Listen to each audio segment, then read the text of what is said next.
স্বামীজি বলছেন, আমাদের এখন প্রয়োজন শক্তি সঞ্চার। আমরা দুর্বল হয়ে পড়েছি, তোমাদের স্নায়ু সতেজ করো। আমাদের দরকার লোহার মতো পেশি ও বজ্রদৃঢ় স্নায়ু। আমরা অনেক দিন ধরে কেঁদেছি, এখন আর কাঁদবার প্রয়োজন নেই।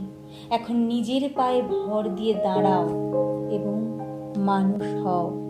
তিনি বলছেন, আমাদের দেশের পক্ষে এখন প্রয়োজন লোহার মতো দৃঢ় মাংসপেশি ও ইস্পাতের মতো স্নায়ু।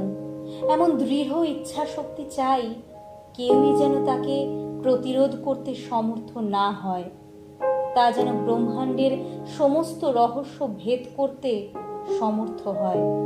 যদি এই কাজ করতে গিয়ে সমুদ্রের গভীরে যেতে হয়, যদি বা সর্বদা সর্বপ্রকার মৃত্যুকে আলিঙ্গন করবার জন্য প্রস্তুত থাকতে হয়, এটাই এখন আমাদের দরকার। আলোর সন্ধানে গল্পে গল্পে তত্ত্বকথা।